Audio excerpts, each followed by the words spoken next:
Well, hello everyone. Thank you for joining me once again for another session in the kingdom. We're back again for a great series I'm going to be teaching. And I do not know how many part this will be, but I want to take my time to go through this series very methodically, slowly, informationally, because I believe this is going to be one of my most important teaching when it pertains to the kingdom of God. And the subject I'll be dealing with in this teaching is on the subject of marriage and divorce in the Bible.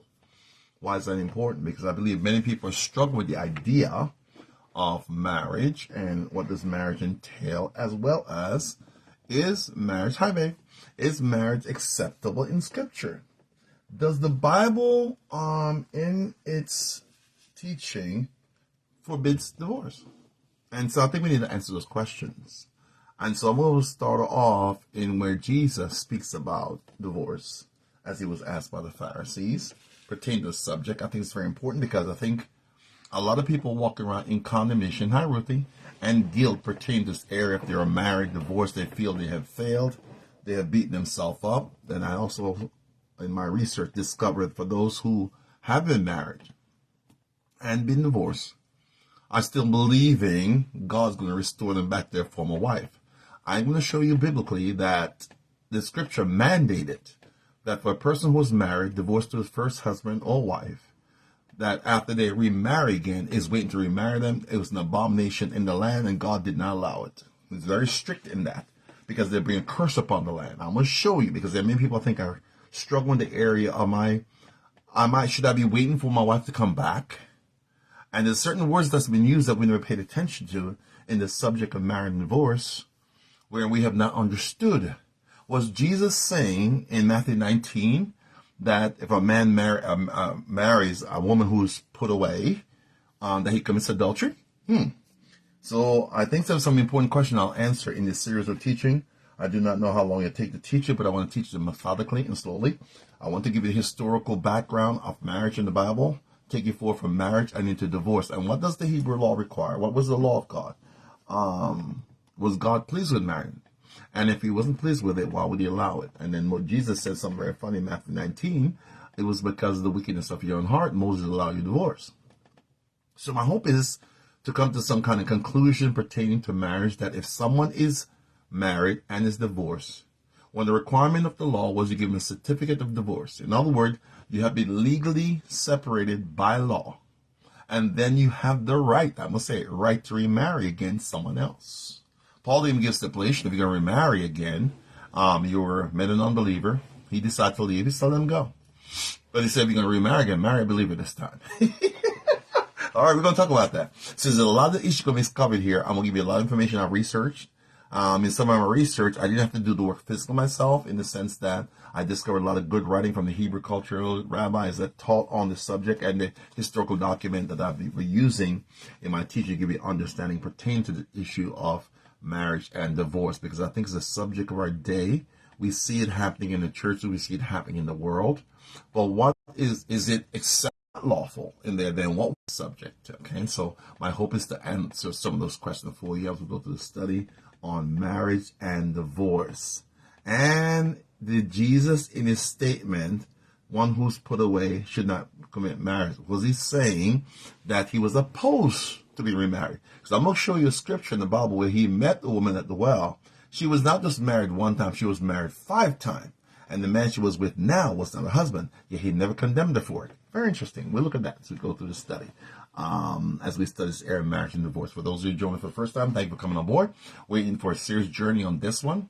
I would recommend this one of my most important teaching, because it's something I had to research myself. Because for many years I had the question in my own mind: is marriage and divorce acceptable scripturally? And is a person who's been divorced, can they remarry again? And what are some exemptions to marriage, or what's some exception to it? As well as, should you stay in a marriage where you've been abused mentally, emotionally, physically? Should you stay in that marriage?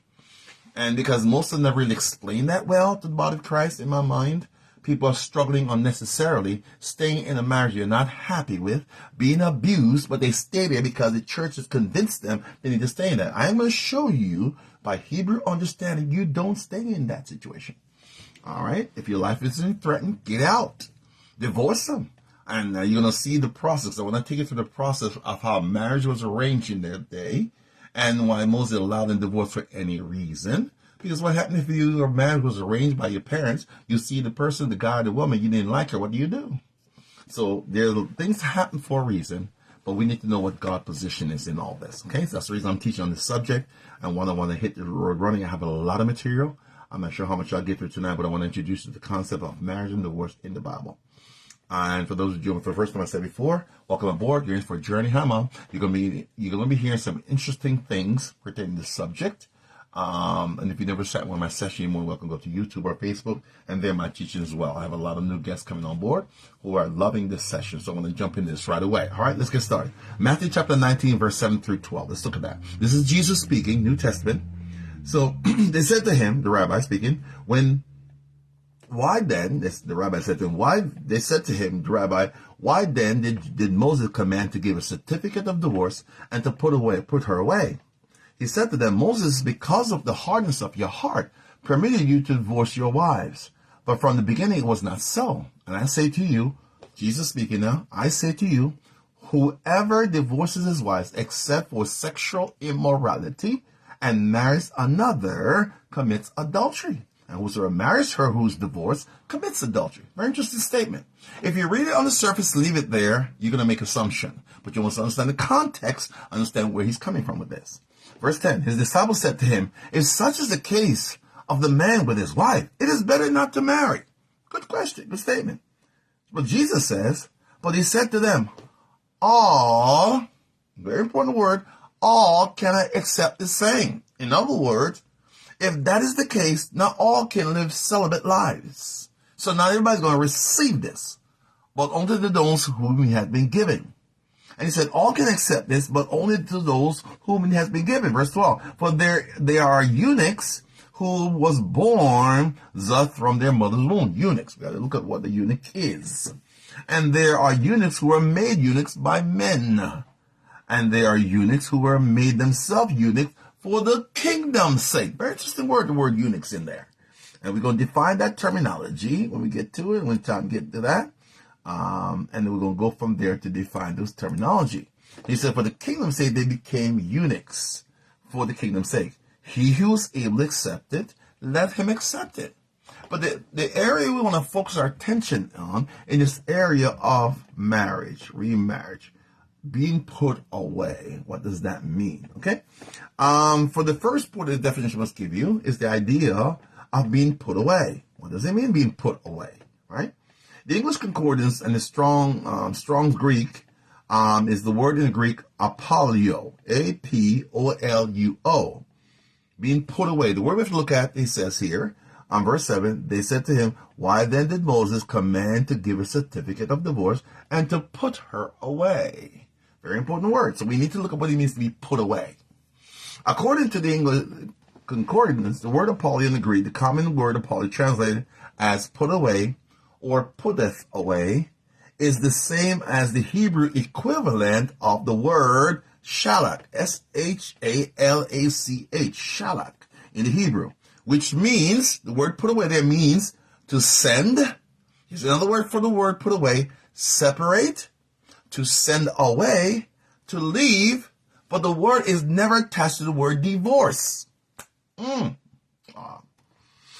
Say it again, the word shalach in Hebrew, which means to send, separate, send away, or to leave, but not divorce. Okay? So when you see that, it was never meant to be the word divorce. The word put away is used 94 times in the New Testament. It also 18 times is related to a separation in marriage or in intimate relationship, not divorce. Very important for us to understand that, because when we see the word put away, we think it naturally means that they divorced them. That's what it means at all. 76 times it's used in other ways. Apolio never meant divorce, but a separation. Okay? All right? It's a separation. Now that being said, let's go back to read what Jesus said. So I'm going to show you something we never saw before.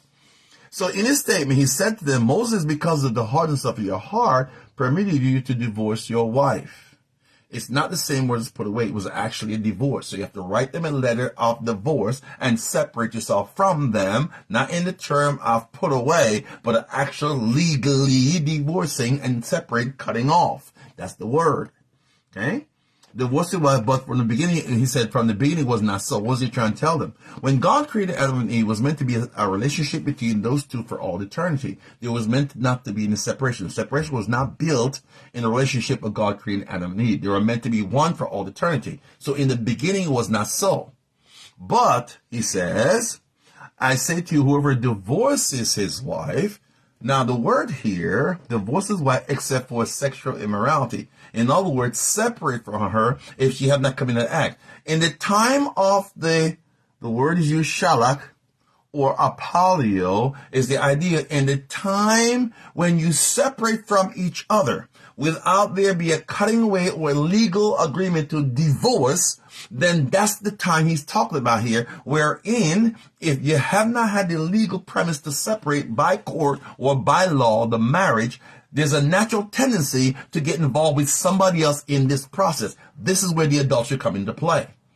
But after the actual separation of divorce, then, and you marry another person, then it keeps them from that. But he's talking about here, not about divorce when we think about it, but in the time of the separation, where there is a chance for a reunification coming back together, or there's a resolve of the issue, or if they cannot resolve it, then they can divorce. Then they have the right to remarry somebody else. But if in the meantime, they go out there, not legal separated, go sleep with somebody else, they break a new covenant, and thus that's a warning of Jesus giving them here. We got to see it. He says now, if in that time of separation, the putting away, except for sexual marriage, and marries another when they're not fully divorced from the other, they commit adultery. And whosoever marries her that is put away or is divorced, who's not fully separated, commits adultery also, because they're not legally separated from their former person. Thus, I'm going to take you back to Hebrew time to show you what was going on there, why they could divorce for any reason. Now, before I get into the divorce part of it, we have to establish first the marriage facet of the Hebrew culture. So you understand when divorce comes to existence, you'll understand why it came to existence. So in order for me to get started in that area of talking about divorce, I'm going to start off with the marriage first to understand what was going on. What was the procedure? What was the proper protocol of marriage in their day? And there are 3 stages of ritual of biblical marriages here. And it's by a gentleman named Steve Rudd. I love his material because I think he gives some good insight as to what there are 3 stages in ritual of biblical marriage. Here's one. Only when you understand the wedding custom of the Bible can you begin to appreciate the rich imagery of our salvation in Christ and our marriage to Christ as his virgin bride. The 3 C's of the Bible, 3 C's of the Bible, of the Bible weddings. Here are the 3 C's. Contract, consummation, celebration. That's the 3 C's of the Bible. That was the custom of their day. This was the 3 protocols that was followed. Contracts, consummation, celebration. Okay? So for us to understand the 3 C's in biblical marriage. These same things exist today in modern marriages. The order and timing of each stage is different though. Ancient Jewish wedding never involved a wedding ceremony. Never did. Like we see today with the bride walking down the aisle to be married in the synagogue. So the protocol procedure has changed. The wedding ceremony is something that did not develop for hundreds of years after Jesus rose from the dead. Modern Jewish weddings are as removed and different from the ancient Jewish marriage and culture of the first century as Christian marriage are today, right? If you want to understand the many metaphors, illustration, figures of speech used by Jesus about the wedding feast and the church as the bride of Christ, you must learn the ancient culture and forget everything you know about modern ceremonies today, because you have to go back to understand and understand their mind, their reason, and what they would have understood about marriage. There are 3 stages in the marriage of that time. Step 1, or stage 1, the signing of what they call in Hebrew of the ketubah. The word ketubah there means contract, right? Contract. It was creating the marriage bond. Now here's how it is set up. The bride would choose her husband, and her father would sign a legal contract with him called a ketubah. Once this is signed, the couple is 100% marriage, but they do not have sex. Oh, it's called the ketubah. The young children were often married or is arranged for marriage by their parents, but did not consummate the marriage till they were of age. So parent and family were the one making the arrangement for the sons to be married to daughters of a Jewish family. So the relationship was actually about a family relationship. It wasn't so much about the individual couples, the boy and the girl. It was about family coming into a contract or agreement with each other. Interesting. But it was not the young people choosing each other. It was a family making the arrangements. Okay? So they usually many times they wouldn't make this arrangement to marry their sons and daughters to a particular family. Whether for the benefits of the king, they would do this as well. That's what was their custom at their time. So when we see the legal contract called the ketubah was the first place there's a contract signed. Second stage is the chuppah, chuppah. That was the sexual consummation of that agreement, right? Up to 7 years later, the groom is able to raise the money as set out in the ketubah contract, notifies the father of the bride, who then sets a date to consummate the marriage at the bride's home.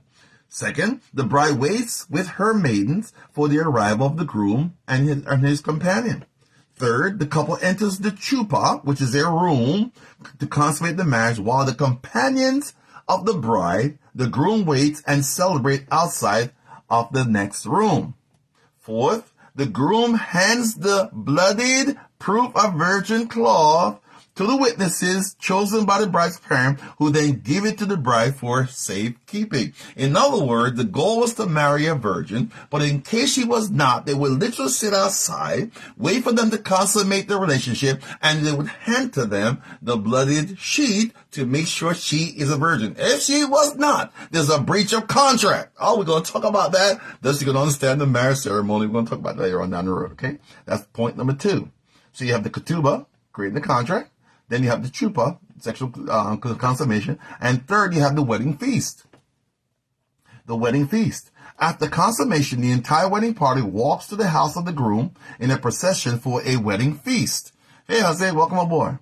At the conclusion of the wedding feast, the couple has completed the ancient ritual of marriage. All right?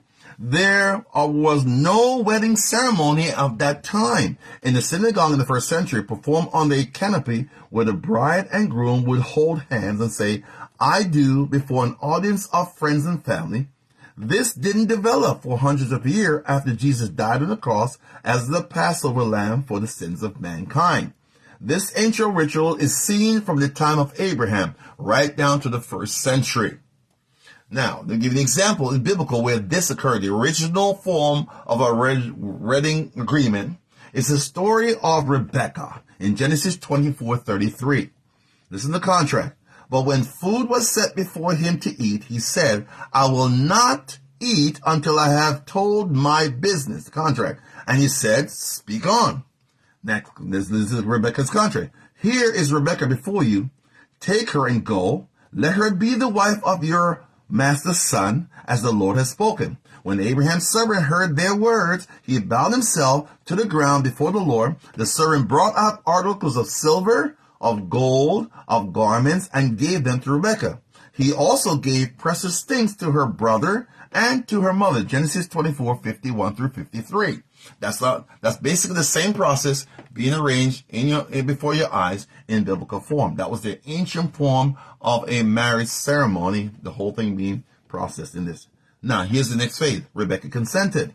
And they said, "We will call the girl and consult her wishes." Then they called Rebekah and said to her, "Will you go with this man?" And she said, "I will go." Genesis 24:57-58. Then after that process take place, remember the servant Abraham sent to get this young woman for her son Isaac. Do you remember? That's the whole story being repeated here. Rebekah's consummation. Rebekah lifted her eyes, and when she saw Isaac, she dismounted from the camel. She said to the servant, "Who is that man walking in the field to meet us?" And the servant said, "He is my master." Then she took her veil, covered herself. The servant told Isaac all the things that he had done. Then Isaac brought her into his mother's Sarah's tent, and he took Rebekah, and she became his wife, and he loved her. Thus Isaac was comforted after his mother's death. Genesis 24:64-67. Then the father, Laban, said to Jacob, because you are my relative, consummation, agreement, contract, right? Should you therefore serve me for nothing? Tell me, what shall your wages be? Now Laban had 2 daughters. The name of the older was Leah, and the name of the younger was Rachel. And Leah's eyes were weak, but Rachel was beautiful of form and face. Now Jacob loved Rachel, and so he said, I will serve you 7 years for your younger daughter's Rachel. Laban said, it's better that I give her to you than to give her to another man. Stay with me. So Jacob served 7 years for Rachel, and they seemed to him but a day because he loved her. Then Jacob said to Laban, give me my wife, for my time is complete. So there are 2 things happen. You can give money in the place of the dowry for the wife, the daughter, or you can serve off the time in labor to that family, which is what he did here. He used and served the time. Then Jacob said to Laban, give me my wife, for my time is completed, that I may go into her. Laban gathered all the men of the place and made a feast. Now in the evening he took his daughter Leah, brought her to him, and Jacob went into her. Laban also gave his maid Zilpah to his daughter Leah as maid. So it came about in the morning that, behold, it was Leah, and he said to Laban, what is this you have done to me? Was it not for Rachel that I served you? Why then have you deceived me? But Laban said, it is not the practice of our place to marry off the younger before the firstborn. Complete the week of this one, and will give you the other also for service, which you shall serve me for another 7 more years. Jacob did so and completed her week, and he gave him his daughter Rachel as his wife. Laban gave his maid Bilhah to his daughter Rachel as her maid. So Jacob went into Rachel also. Indeed, he loved Rachel more than Leah, and he served with Laban for another 7 more years. Genesis 29:15-30. This was the custom of marriage in their day. This was the procedure. So you can work off the necessary money. I'm going to talk about that in a minute, about what was exchanged, money in hand, and the dowry. I want to talk about that in a minute. But this was a custom. This was a normal custom until it was changed over time. In the ancient Jewish marriage in the ancient time was a negotiated match involving an agreement on condition of payment of a bridal price. You're going to see that was practiced a minute ago. The bridal price. The price that he had to pay for the 2 daughters was 7 years of service, or if he had money or gold, you can do that. Abraham's servant had gold, silver, so he got her immediately. However, on this son, he had to work it off. That was the custom. And this is by Chaim Sakos, with a Jewish rabbi. In biblical times, people were married in early youth. Marriage was usually contracted within the narrow circle of the clan and the family. By the way, the natural thing of their day was to intermarry between their clans. Many of them were cousins. Cousin was basically preferable, and half brothers and sisters. That was their custom. And you may say, "Ooh, that's creepy." Well, they didn't have an option. The Lord had commanded that to intermarry with the pagans around them. So they wanted to keep it in their family line. And so cousins were married to each other.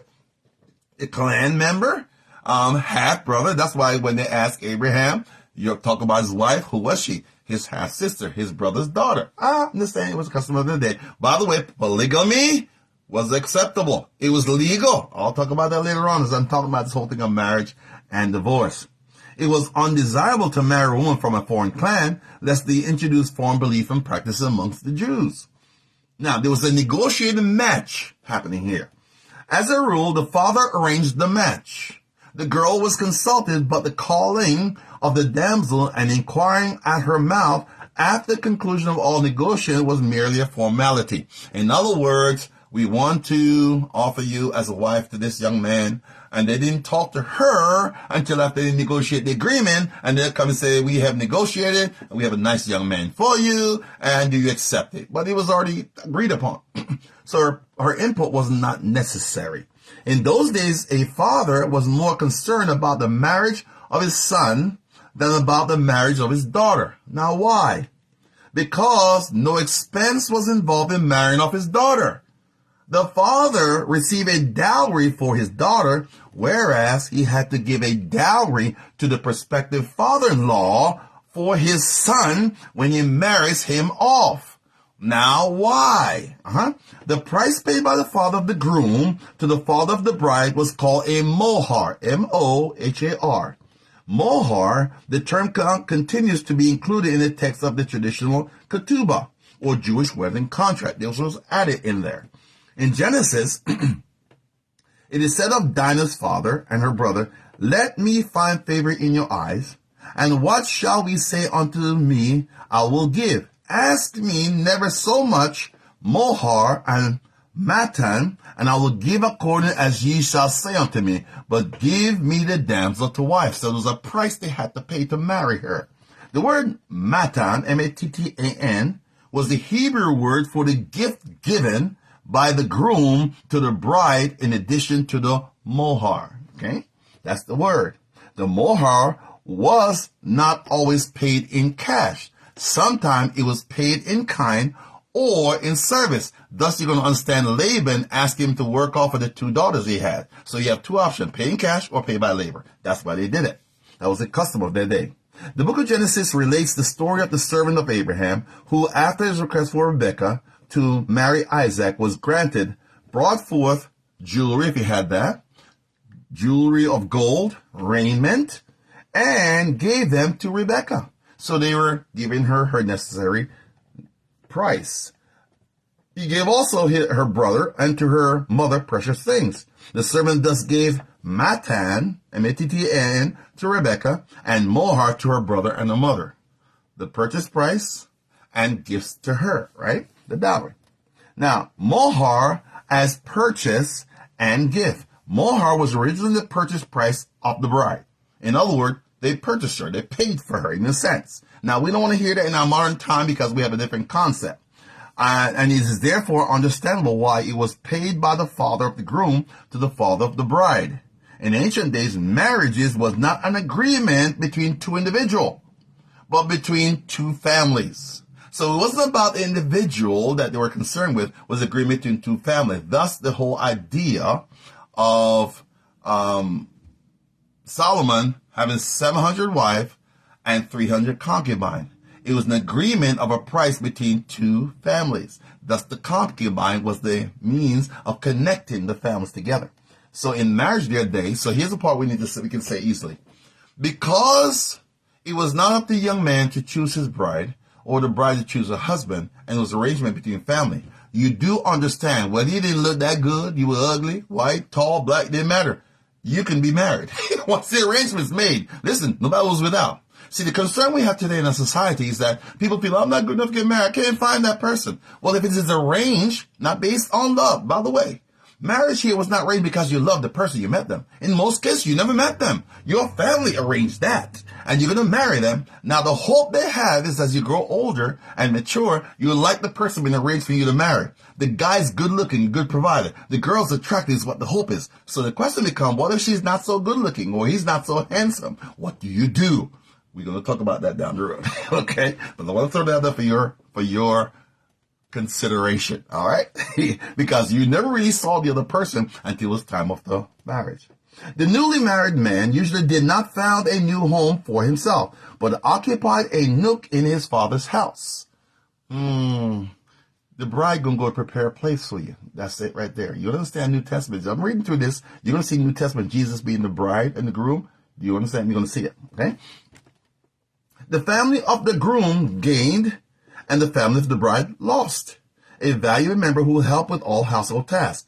It was reasonable, therefore, that the father of the groom should pay the father of the bride the equivalent of her value as a useful member of the family. You understand?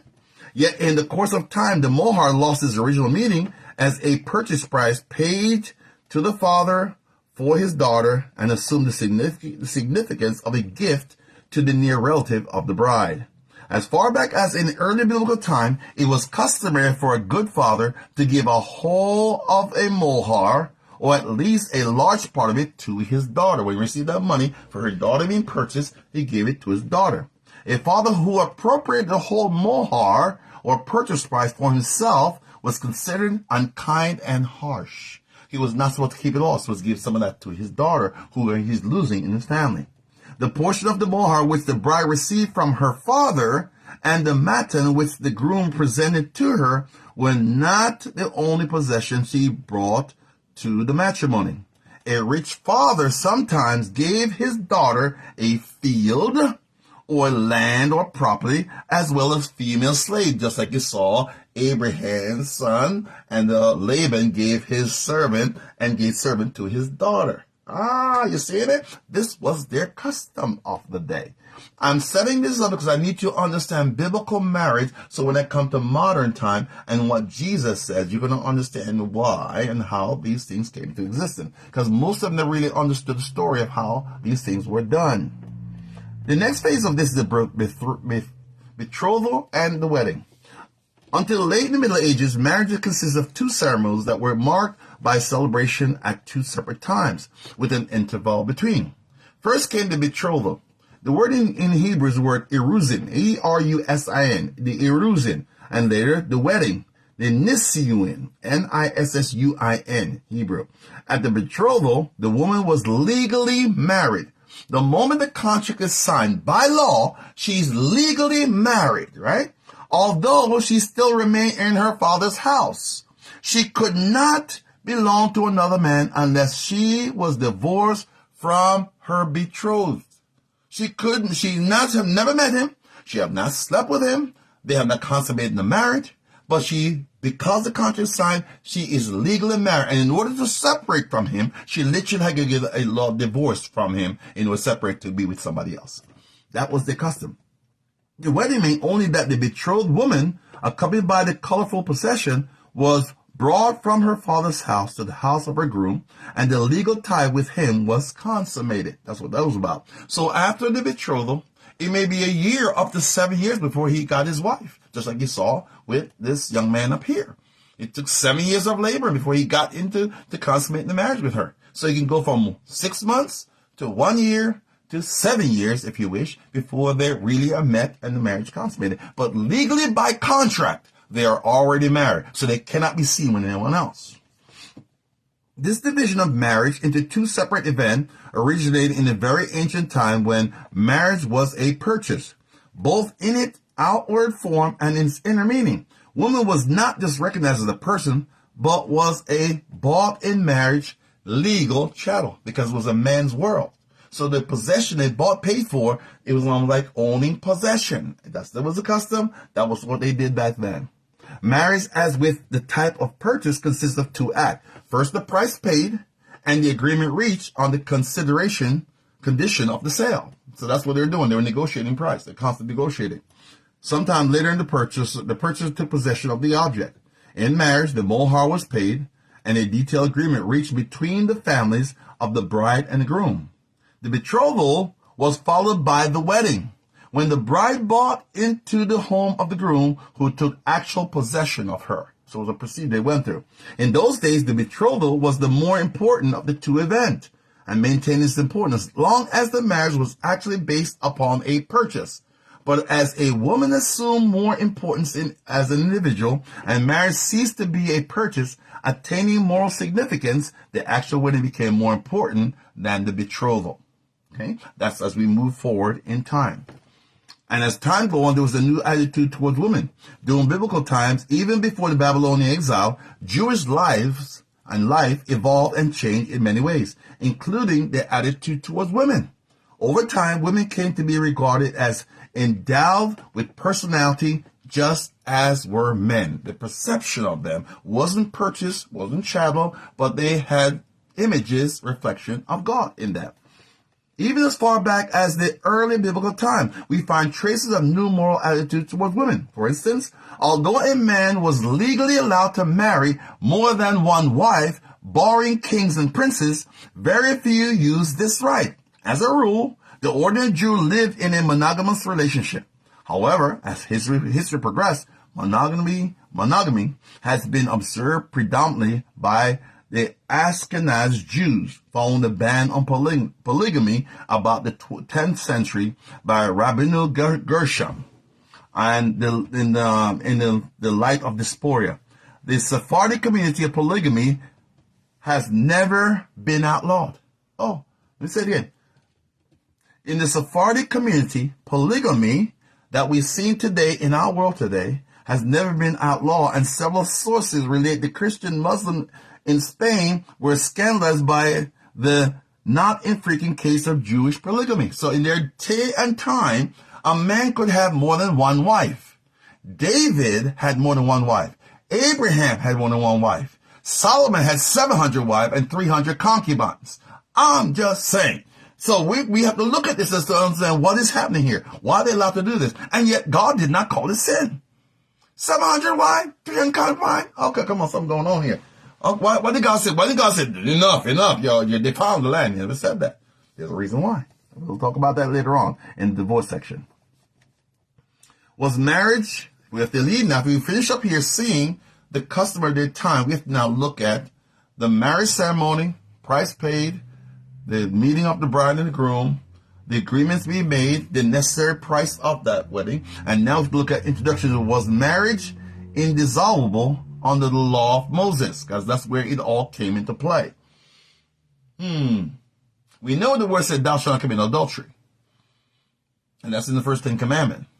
But was marriage indissoluble under the law of Moses? We have to look at that. Because the whole idea of marriage and divorce is that we get married, but can it be an acceptable thing, or is it legal to get divorced? And in their day, they were divorced for any reason, yet God did not condemn them. And Jesus says, because of the weakness of your heart, Moses allowed that. And so because Moses allowed it, I had to allow it. I didn't agree that you should do this, but there's a reason why this was going on. We have to define what that was. Jesus wrapped up his summary of God's creation design for marriage in Matthew 19, 3-6, with the strong command, what therefore God has joined together, let no man separate. The Pharisees were not satisfied with his response. They countered with a question, alluding to, again, to Deuteronomy chapter 24, verse 1. Why then, they said to him, did Moses command one to give a certificate of divorce and to send her away? Matthew 19:7. Doesn't this mention of a certificate of divorce imply that it is lawful?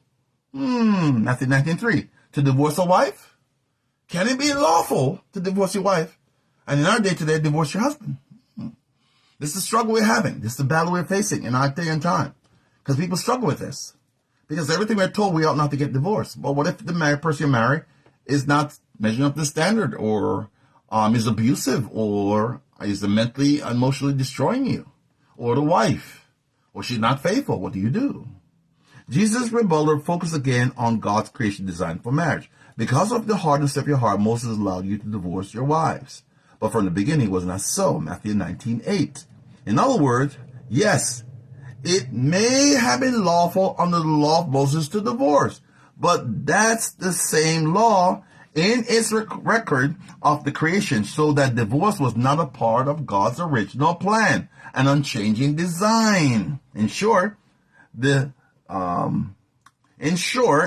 marriage performance remained clear despite the certificate of divorce allowed under Moses' law. In other words, God says in the original intent of my creation, in the beginning created Adam and Eve, was we were meant to be one for all times, all eternity. Divorce was not part of my created plan. But however, because of the sin nature of man, there has to be allowance for there to be a marriage relationship that's not functioning properly, and God has to provide a way of escape to bring relief to the person being abused, harassed, or whatever you want to call it. So he allowed it because Moses allowed it. But does Moses' allowance of divorce indicate anything about whether a marriage could be dissolved by anything other than death? That's the question must answer. Do the practice of divorce and remarriage under the law of Moses suggest that divorce was always only a legal fiction? Or do they suggest that marriage really could be dissolved despite God's created intent? That's the dilemma we have to come to a conclusion about. Because I think a lot of people struggle with the idea of divorce and remarried and feeling guilty because they feel they have failed at the marriage. And I will go back into that again and fall into another divorce situation. And if I do marry the next person, am I, question you're asking, committing adultery? And I'm going to show you biblically that you're not. But you must understand the laws of God for you to walk in peace and in freedom. So what does the law of Moses say about divorce? And does this law above divorce give any indication as to whether marriage is dissolvable or not? Let's look at it. The law of Moses, two possible misunderstandings. Let's look at the misunderstanding first before we get to the truth. Two likely misunderstandings must be cleared up right away. First, Jesus did not pitted Moses against God's law. That's not what he was doing by saying, because we can insult Moses allowed you to divorce. He was not trying to pit Moses against God as if they were in disagreement, because the law that Moses received came from God. All right? Jesus is not saying God forbade divorce, but Moses dishonored God by allowing it anyway. Okay? We need to understand that's what he's saying here. Jesus is never recorded as speaking negatively of Moses. He believed the law of Moses came from God himself. In fact, in this very conversation with the Pharisees, Jesus already attributed an editorial comment from Moses. Therefore, what God has joined together, he says, he who created them, let no man separate. The suggestion that Jesus' word Moses allowed are describing a mere human deviation from the divine purpose is very modern inference. Right? The law given by Moses were understood to be the law of God. Moses, the word Moses means the Pentateuch, the God-given body of law, which is Israel's highest authority. Thus, whatever command we find in Moses' law must be seen as coming from God himself. They always say, people say you can't be forgiven if you get divorced. They make you think it's one of the worst sin that cannot be forgiven. And that is a lie. I must show you that God allowed them to divorce. And the whole idea of divorce is to make sure you give a letter of written that you're legally separated by law. And I'm going to show you why the whole idea of divorce was for the protection of the woman, believe it or not. It was a man's world. He could come home, divorce her, and reason. She had no power. But there were certain things I have to show you that happened why God had to give her a way out. All right? I'll show you to you in a minute. We have to go through this most of it. Let me continue on, but you're exactly right. Most people walk around thinking that if you marry somebody else, you can't be forgiven. It has nothing to do with that at all. Total error, totally wrong. Then what do you say to the woman that Jesus met at the well that was married 5 times, and the man she's living with now wasn't her husband? How come he didn't condemn her? Said, woman, you shall be forgiven. Yes, she believed him and brought the whole town to come see him. So there's something wrong with what we're saying. Misconception, misunderstanding. For us to understand the concept, we have to go back to the original law. We'll find out what was in there. So the suggestion that Jesus' word, Moses allowed, are describing a merely human deviation from the divine purpose is very modern inference. It's not true. And so he tells us, second, we should note that the law cited by the Pharisees, which is found in Deuteronomy chapter 28, verse 1 through 4. Let's look at that. Let's look at the law they cited. Deuteronomy chapter 28, verse 1 through 4.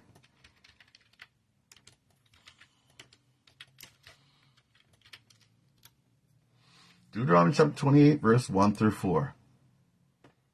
This is the law. Now it shall come to pass, if you diligently obey the voice of the Lord your God, to observe and care for all the commandments which I command you today, that the Lord your God will give you, will set you high above all nations of the earth, and all the blessings shall come upon you and overtake you, because you obey the voice of the Lord. Blessed shall you be in the city, and blessed shall you be in the country, blessed shall you be in the fruit of the body, the produce of the ground, increase of your herd, increase of your cattle, and offspring of your flock. So we now see in that verse that God's talking about blessing. It is really a law about remarriage, not divorce. The law is really about remarriage, not divorce. This law is essential, a long if followed by a short then. A summary version could read, if a man divorces his wife, she remarries, and her second marriage comes to an end, then the man may not take her back as his wife again. That was law. So in other words, for those who've been divorced thinking that, well, God's going to restore us back. Listen, it was a law that said don't remarry her. Once you marry somebody else or he marries somebody else, you cannot come back together because you'll bring a curse upon the land. Uh-oh. Boy, that's going to free some people up, boy, to hear that, boy. I'm just telling you because there's those people waiting out there. So I've been married, my first wife, my main one, my first husband, and we got separated and divorced, and we got to wait for them to come back because they married somebody. According to law, it's an abomination. I'm going to show it to you scripturally why that was not allowed. All right? I will show it to you in a minute. And as I keep going down, so I have a lot of material. So let me get through, and I'll get to those points. You'll see it for yourself. So in summary version read, if a man divorces his wife, she remarries, and her second marriage comes to an end, then the man may not take her back as his wife. Thus, Dean Taylor rightly wrote of this passage, Moses did not institute divorce. He merely regulated against the type of remarriage. That said, it remains true, as Jesus acknowledged, that this law of Moses did allow divorce. It allowed it. Oh, let me show you the law requiring divorce. Let me show it to you. What is less well known is that in some cases, the law of Moses actually required divorce. For example, Exodus 21:11. Now let's look at it. I can easily read it, tell you, but let me Exodus 21:11. Let's look at it, okay? Because I can easily tell you, but let me read it to you. Exodus 21:11. This is what the Bible says, Exodus 21:11. And if he do not these three unto her, then shall he go out free without money. I'm sorry, didn't read properly. I used the King James. I have to read the whole 21. Let's do that. Let me go back to Exodus 20 to make more sense of it. But with verse, we're looking at Exodus 21:11. Okay. Exodus 21. Okay. Verse 7, if a man sells his daughter as a servant, she is not to go free as a male servant do. If she does not please the master who has selected her for himself, he must let her be redeemed. He has no right to sell her to a foreigner because he has broken faith with her. If he selects her for his son, he must grant her the right of a daughter. If he marries another woman, he must not deprive the first one of her food, clothing, and marital rights. If he does not provide her with these things, she is to go free without any payment of money. That's the key word. If he does not provide for her with these things, she is to go free without any payment of money. That's in the Bible.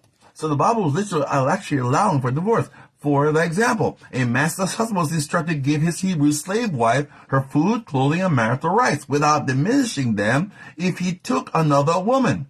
If he withheld these rights, the law commands that she shall go out for nothing. That's Exodus chapter 21. Deuteronomy 21:14 commanded that if a man no longer delight in his wife, whom he has taken as a captive in war, he must let her go where she wants without selling her or treating her as a slave. So divorce was encouraged. Let me continue. Both these passages contain linguistic links to the famous divorce and remarriage passage in Deuteronomy chapter 24. Linking suggests that these passages are talking about full divorce, complete with rights to remarry. They also appear to be talking about real marriage, despite the wife being originally secured by either slavery or temporary indentured servitude to fellow Hebrews or as a captive of a foreign enemy. If either of these seem least likely to qualify as a real marriage, it would be the captive wife. Yet in Deuteronomy passages say explicitly, you may be her husband, she shall be your wife. Deuteronomy 21:13. Further, that passage occurs right before a paragraph that demands that unloved wives be given equal right as loved ones, a command that parallels to the one of Exodus 21:11. Listen to this. If a wife taken as a slave or captive had a right to secure a divorce, if her husband would not provide for or delight in her, then surely a wife gained by more normal means had equal rights or better. Thus, Jews in Jesus' day applied this passage to all marriages. They recognized that the obligation of Exodus 21:10-11 could form the basis of a claim for divorce. And the rabbinic literature preserved detailed discussion concerning the exact limits for gaining a divorce on the ground of that passage, the limits of what they could gain. It is worth noting that some of the authors who had been influential for a conservative topic of divorce do not even mention Exodus 21:11, Deuteronomy 21:14. Several make statements that are clearly false in light of these passages. And he gives a couple of examples of who these individuals are. Throughout the Old Testament, there is no enabling legislation for divorce. Instead, Old Testament law merely restrict the practice that was already ongoing. Nowhere in the Old Testament are any statement given enabling divorce and remarriage. They don't allow for that. In other words, once you divorce your wife, you're not allowed to go back to her. Once she marries somebody else or he marries somebody else, you're not allowed. That's one restriction they kept very clearly throughout the whole passage.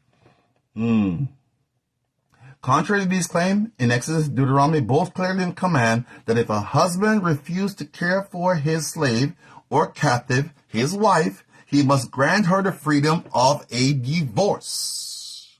So here's the question and answer. So in the Old Testament time, this man marries this slave or this captive as his wife, and because he refused to care for her, take care of her, protect her, then he has to, by law, he's got to divorce her and give her freedom to divorce. So what if you're in a marriage situation today where you're not being protected, you're not safe, you're in danger? Should you stay in that marriage? That's the question we must answer. Here, they were allowed to go free. Would God, through Moses, have commanded that wives of abusive husbands be free to remarry if he thought that their first marriage remained unresolved or undissolved? In other words, if they don't solve the issue of the first one, you got to get out of that relationship.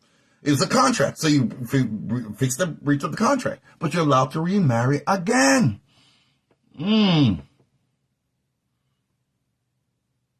All right. Okay, excellent. I appreciate that. So you see it right here that it was not so much about divorce, it was about remarriage.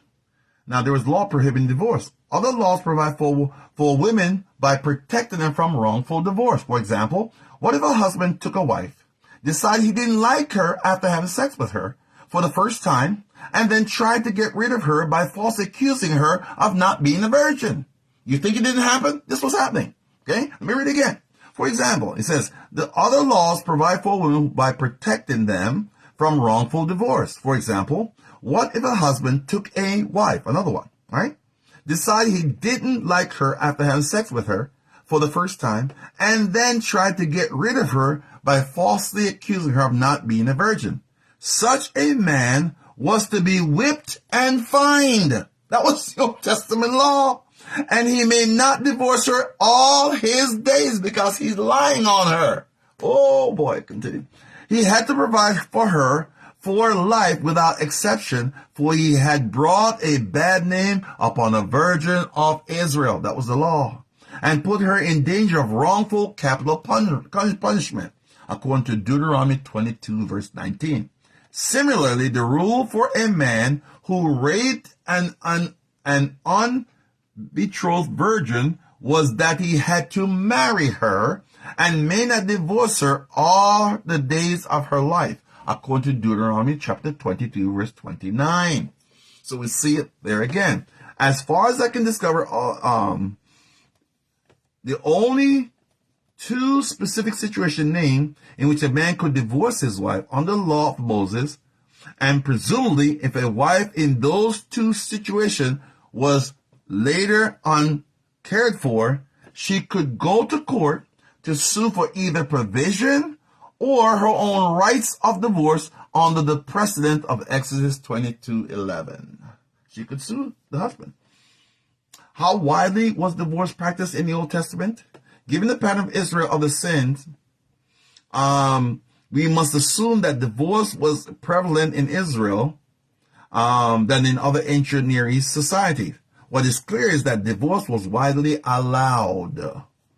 Ancient Near East societies was allowed under the law of Moses, and sometimes even commanded, because God would ask them to divorce their foreign wives. Do you remember when they captured the enemy, brought these women in, started to intermarry with them? What did he say? Divorce them. And you saw they had children, and they had to separate themselves from them. Divorce was encouraged. Oh, okay. Let's continue. And the thinking that we have the concept in our day and time kind of messed up because we misunderstood Scripture, what he was trying to tell us. So divorce was actually commanded. Was God allowing something that was legal, fiction, or was he allowing something, commanding something that was real, even though it fell short of original design of marriage? Deuteronomy 24, 1-4 support this picture of easily available divorce. I've already summarized the basic point of the passage, and I'll reinforce that summary now by emphasizing the Jews in Jesus' day entirely missed the point of the passage when they mind it in search of valid ground for divorce. The passage does not provide ground for divorce, but for restriction against certain kind of remarriage. He didn't talk about you couldn't get divorced. He said Moses allowed it. Jesus had no problem with that. Divorce was custom. We saw the woman, well, talking with 5 divorces, 5 husbands. And the one she was with now was not her husband. So it was a normal thing that they did.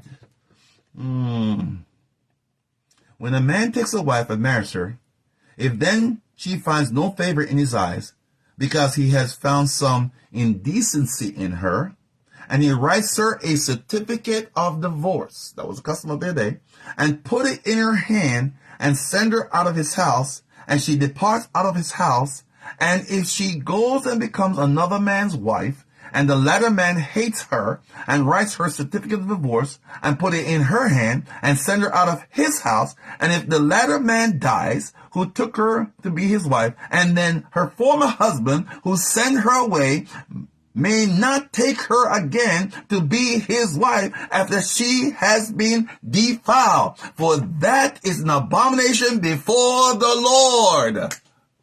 Lord Jesus. I think I just set somebody free tonight hearing that. We do understand the concept of this as a statement. It's basically saying the person, the young lady was married. He didn't find something wrong with her. He decided to give her a certificate of divorce. By the way, I'm going to read to you later on what the certificate would look like in a divorce proceeding in their culture. I have one in my studies here as I continue to go down. I'm going to show you what they would set in that. So a certificate of divorce was a legal document that said we are no longer married and is separate from the husband.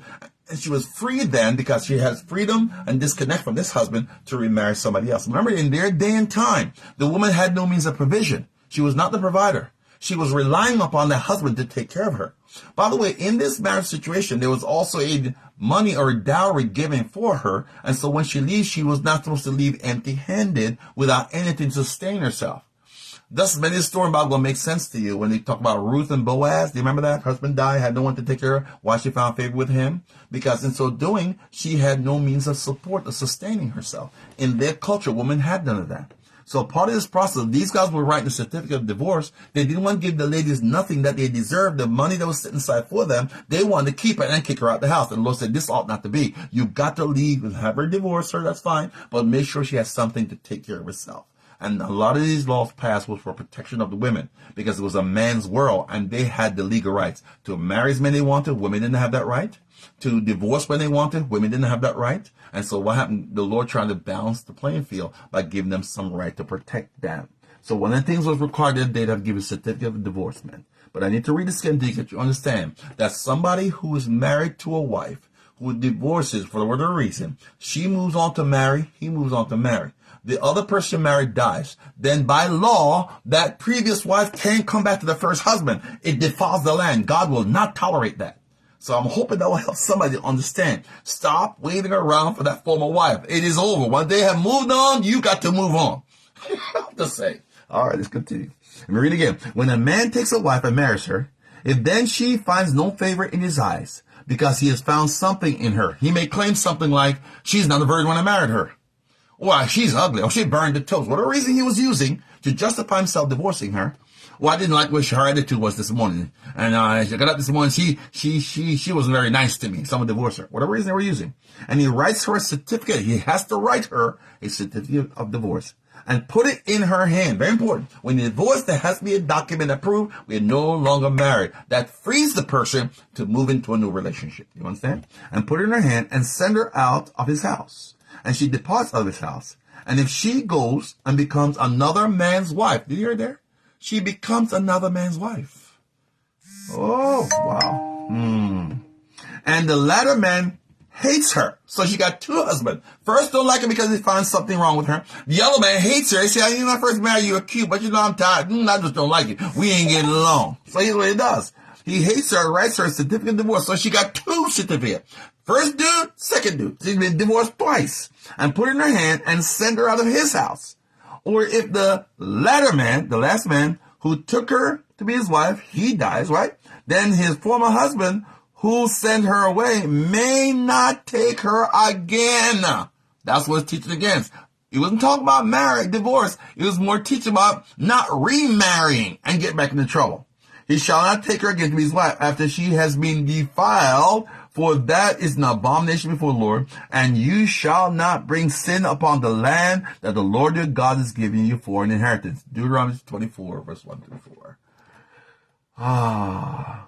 Some things about the passage remain highly debatable amongst commentators. What is some indecency? What did she do? How exactly was the wife defiled? Why was it wrong for her former husband to take her again as his wife after she had been defiled? Can I tell you what's going on here? When you leave one relationship, it's a covenant, right? The covenant was not fulfilled in that relationship, and you break a new covenant with a new person. It's a new covenant. So you don't bring the old in with you. And so if you keep on creating these covenants, God didn't want that in the land because it would defile the land. What was wrong for her former husband to take her again as his wife? She had been defiled. What relevance, if any, does this remarriage prohibition has to do with us today? Does it affect us today?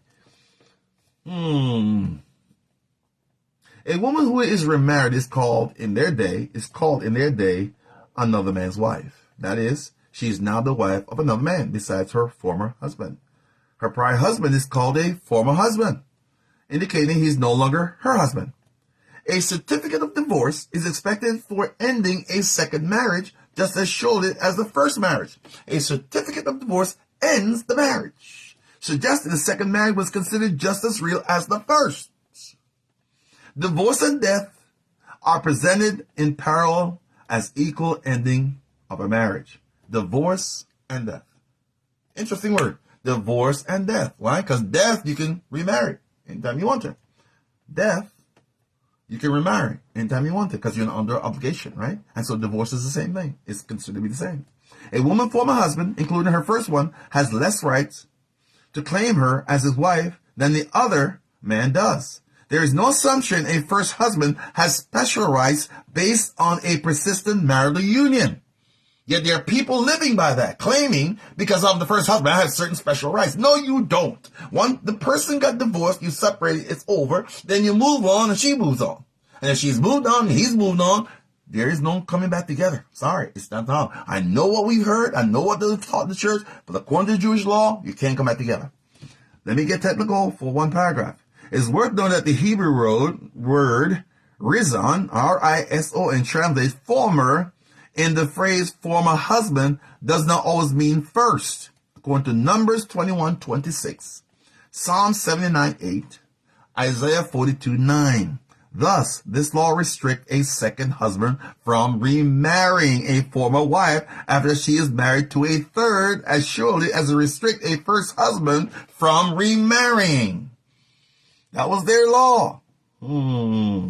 Therefore, it is not right to say that a first husband is singled out by this law, even negatively, by receiving a special prohibition not given to subsequent husbands. Right?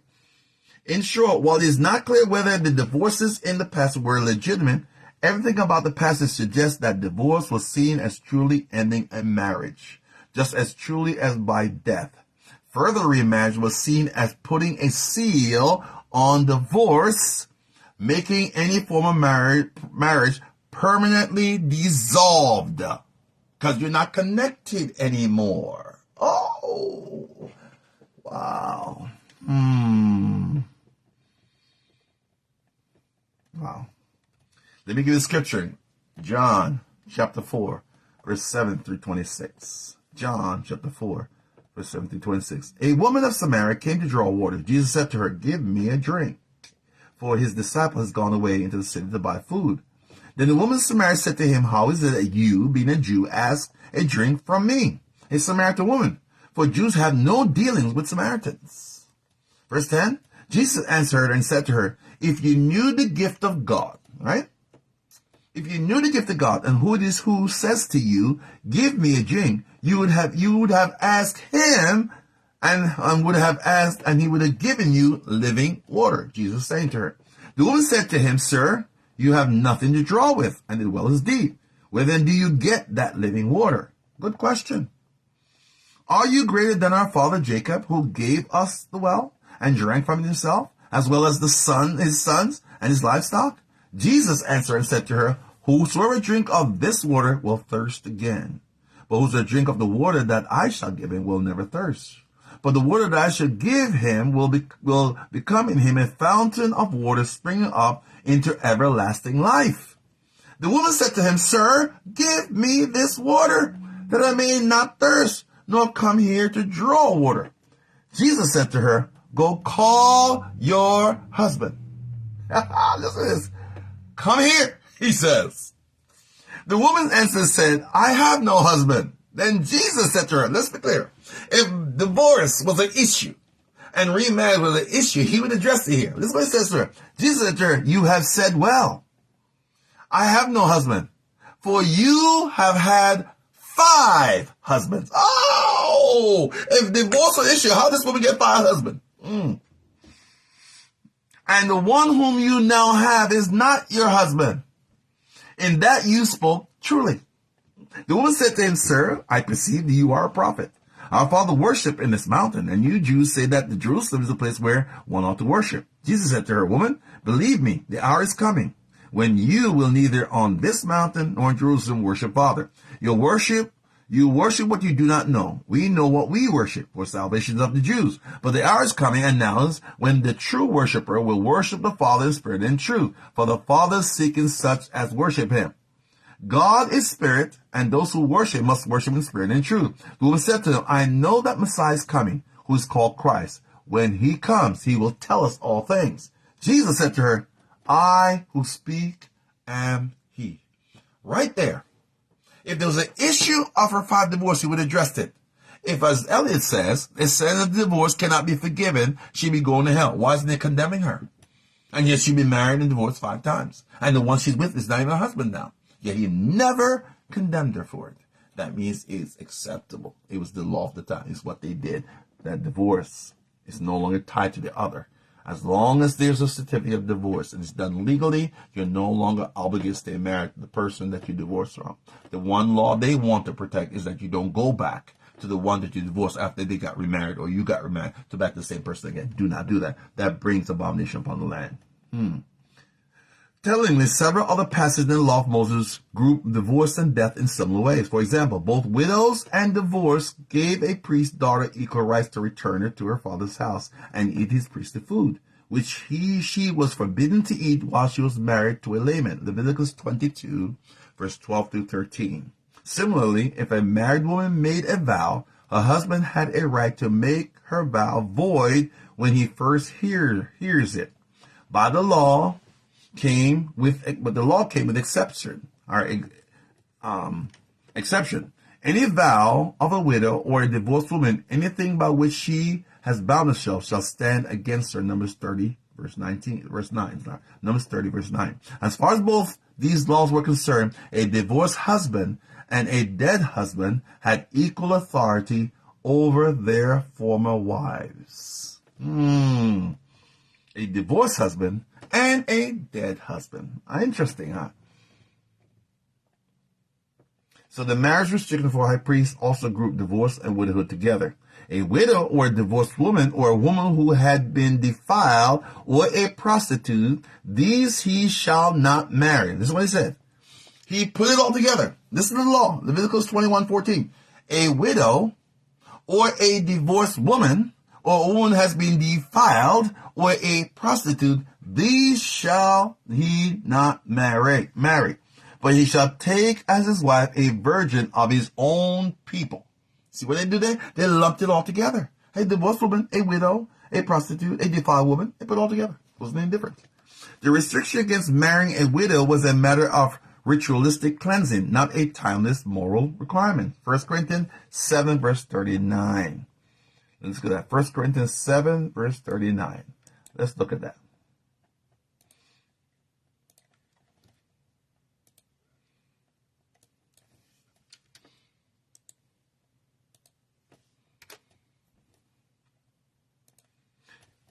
A woman is bound to her husband as long as he lives. But if her husband dies, she is free to marry anyone she wishes, but he must belong to the Lord. 1 Corinthians 7:39. A woman is bound to her husband as long as he lives. But if he dies, if her husband dies, she's free to marry anyone she is. But you recommend you must marry the person wishes, but he must belong to the Lord. He must be a believer, in other words. That's the recommendation of Scripture. 1 Corinthians tells you. It is functioned like other restrictions in the passage, such as one forbidding the high priest from making himself unclean by caring for the dead bodies of close relatives.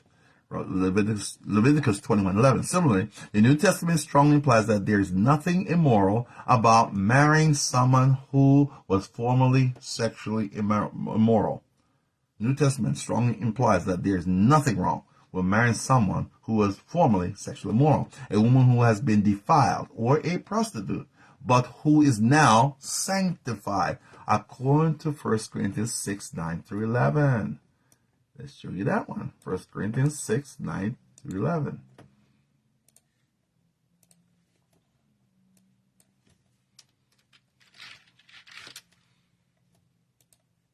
First Corinthians 6:9-11.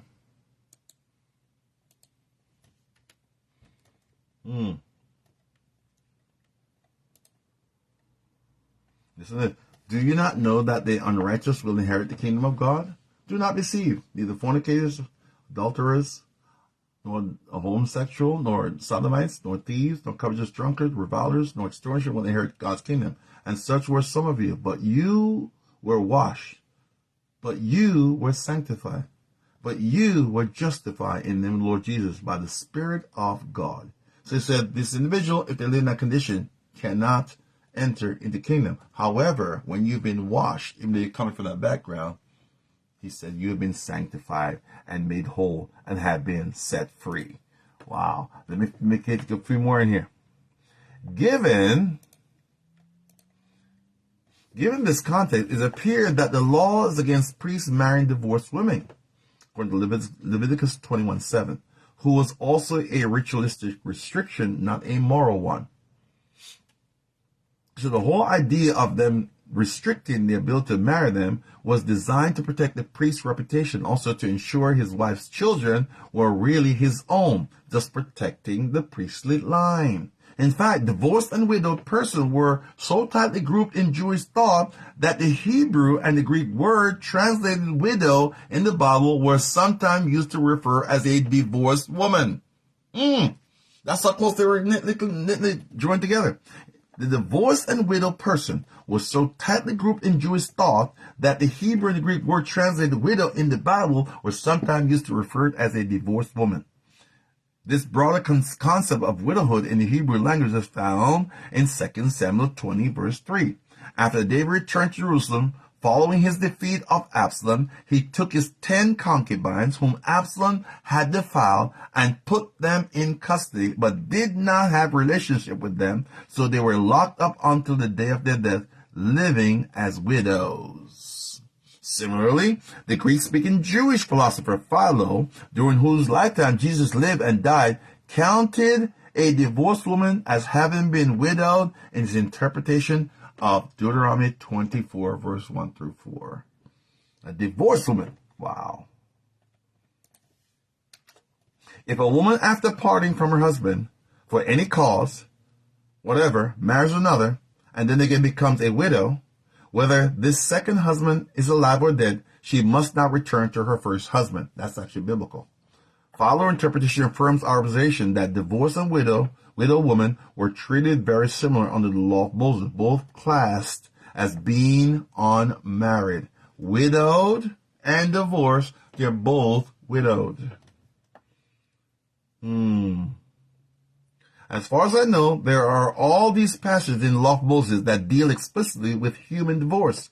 None of these passages give any indication that divorce did not truly end a marriage. Taken together, they strongly indicate that divorce was seen as fully dissolving a marriage. There is no indication that a man who divorces his wife had any special right to take her back again, and he was expressly forbidden from doing so if she had meanwhile been married to someone else.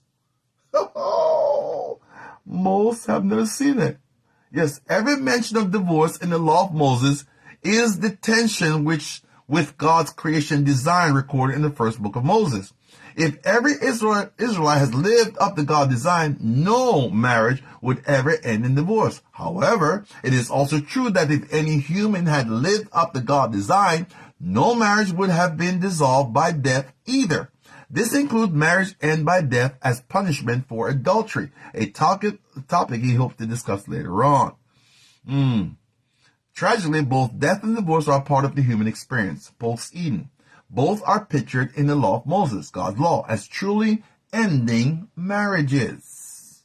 See, the nature of divorce come out of that choice of man's sin, and thus it is allowed. Was this picture mere an illusionary concession to human practice? What did Jesus mean when he said these divorce allowance was given because of the hardness of your heart?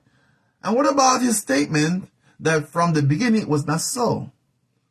So it's interesting to look at these statements, these passages. There's so much depth of information here we have not seen, that many are locked up thinking that they're committing an unpardonable sin if they're divorced individual. Because you may not be agreeing mind, body, and what you're doing. And thus divorce is not necessary. It's not a sin as we consider it. It was actually allowed in their time. And Jesus didn't condemn this woman at the well, which he had a right to. If he's going to condemn somebody to tell your married husband, you're in trouble. It doesn't happen. He doesn't do it. Wow. So it's important for us to read, to take time to research these subjects so we get an insight as to what's going on and what was the custom of their day. I have a story here of one woman who said, while on a sabbatical in Israel with my husband and children, we employed a Yemenite woman of 33. She was their housekeeper. During the course of the year, she went through a costly divorce, while both Tikva, which is the book, Shamuel wanted the divorce. Her name is Tikva. Husband Shamuel wanted divorce. As he got closer to the rabbinic courts, he began to sense what he did not know before, that he had great power over her. What had started as a fairly just settlement turned ugly. Little by little, his demands accelerated. Finally, Tigva, the housekeeper, lawyer, told her to sign over to him half of the apartment, eventual resale rights, and be through with him. Otherwise, the case would drag through the rabbinic court for years. And that is what it did. Despite some flashes of resentment, she considered herself lucky. Traditional Jewish divorce law points up two things. How much change has taken place during the evolution of the Halsha, the Jewish legal system, and how much further development is needed to serve women more equitably indiscriminately. According to biblical law, a man is permitted to divorce his wife at will and send her away from his home. The second aspect highlights the biblical women's vulnerability. Economic, physical, and psychological upbringing faces the woman who displeased her husband sufficiently cause him to divorce her. She had no leverage to prevent or refuse the divorce. Neither could she divorce him. When a man takes a wife and marries her, if she finds no favor in his eye because of some fault or indecency, and he writes her a bill of divorce and put it in her hand and send her out of his house, she remarries another man, and the latter writes her a bill of divorce or dies, then her former husband cannot marry her again because she has been defiled. Yet there were qualifications important because of rabbis who interpreted biblical law for a later generation and built the legal structure on them. The husband had to write a bill of divorce, present it to the wife before sending her on her way. According to Deuteronomy chapter 24, Isaiah 50, Jeremiah 3. This served as protection for her as a delaying mechanism so that in a fit of anger, a husband could not simply pronounce a declaration of divorce and be done with her, because they had to go through a process, and he delayed the process. It was deduced from the biblical law on the accusation of premarital sexual experience that a husband was required to pay some kind of alimony, settlement upon divorce. It was this payment that the accusing husband sought to get out of. He didn't want to pay her that alimony. He had nothing else to gain from the procedure, as he could divorce his wife at will. There were two specific instances recorded in the Bible in which a man could never divorce his wife: if he had falsely accused her of a premarital sex, or if she was a virgin and he raped her and forced her to marry. This law, which appears to us crude, was designed for the protection of the woman who had lost her virginity through no fault of her own, would be otherwise unmarriable. Do you understand what he did it for? If he accused her falsely, or he raped her, then by law he could not divorce her. Get it? He's to protect her. Because who in their culture want to marry somebody who is not a virgin? Because it was the custom of their day. They wanted a virgin. He had to prove it. If a man takes a wife and hates her and spreads an evil name about her, saying, "I found no sign of virginity in her," then her father and mother must bring forth the signs of his wife's virginity to the elders of the city. They shall chastise that man, penalize him 100 shekels of silver, give them to the father of the wife, because the husband spread an evil name upon the Virgin of Israel. She shall remain his wife, and he shall not be free to divorce her. That was the law. Wow, there's more. My goodness, I'm running out of time here. I may end it here and pick up next week. Though in themselves these limits represented very minor safeguard for women, they must be understood as the first breakthrough in establishing crucial principle: the rights of a community to set limits on the man's absolute and private right of divorce, because they're running rampant with it in Moses' day. Moreover, it appears from biblical narrative that the social sanction against divorce were quite powerful, and that it occurred rarely. In the isolation incident, there was a woman was sent away in Genesis 21, 11 through 12, 2 Samuel 3, 14 through 16. It was a great trauma for her husband as well. The fact that the divorce law appear as aside the constitutional law forbidding a man to remarry his ex-wife can be understood both as a limitation of a man's absolute control over divorce and an indication of the general inappropriateness of divorcing his wife. This was an excerpt from Jewish Divorce Law in Lilith magazine, summer of 1977. So it's very fascinating as you watch these things to find out that in their custom, their culture, divorce was normal, was accepted. It was a contract. However, at a certain time, if there's one getting along marriage, then by law, they were allowed to separate and divorce each other. I'm going to pick up the next section about the subordinate position of a woman. We're going to talk about that a little bit next week. We'll talk also about the marriage, a legal contract. We'll also talk about the process and exception to the marriage, grounds for divorce. We're going to go to a little deeper detail. I'm going to read to you a certificate of divorce when it is written and what it looks like. I'm going to read that to you next week so you'll see it. So we're going to look into that as well to give you a little more detail on this marriage. My hope is that you gain some insight into this and give some understanding that the whole idea of the marriage wasn't to condemn those who get married and divorced. Remember, divorce, like any other sin, is no different than any other sin that we've committed. And if God's forgiven us of our sin, will He not forgive that? If that was the case. So if you understand the concept is that it is not wrong. It was actually encouraged in many cases to divorce, but the legal must be done legally, and you must give a written document of freedom from the previous marriage, and they have the right to marry another. Now, Paul gives an example. I'll talk about that next week, where he says, if you're going to get remarried again, you have not committed sin. If you are attracted to a virgin, get married. It's fine. But I love that the apostle said, not anybody can receive this. What's he saying? Because this thing of not being married and divorce is a hard thing.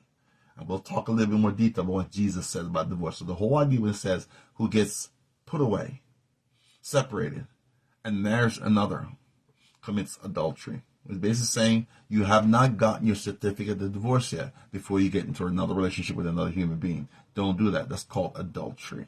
Get it? And anyone who marries her who's not yet received her certificate of divorce or his certificate of divorce commits adultery with him or with her. You understand? That's the concept. So Jesus wasn't condemning those who get divorced and remarried. He was condemning for anyone who did not complete the process of disconnecting completely from the other party and connect to somebody else. That's where the problem lies. Okay? So he wasn't against it. He would have condemned it straight on, tell you, hey, don't do it. Not at all.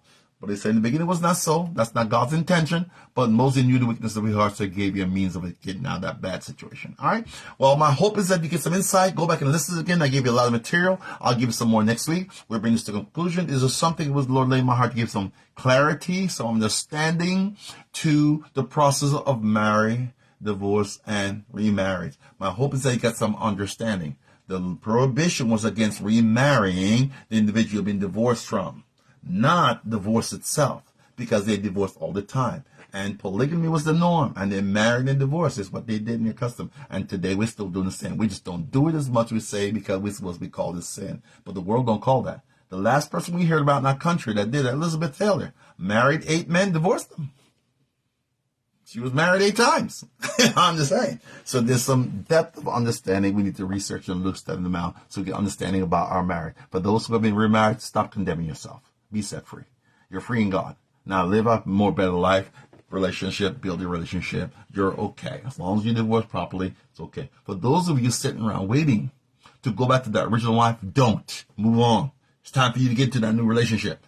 Stop waiting around for God to restore me back. He said, don't do it. It's an abomination of the land. Don't go back to one person who's been in a covenant with somebody else. Don't do it. So my hope is I encourage you to move on to a relationship, to grow deeper in your understanding, to grow in knowledge, wisdom, understanding, pretending these things so you can walk around in peace and be blessed. We love you all. God bless you. Look forward to seeing you next week. We'll talk more. God bless you all. Bye-bye now.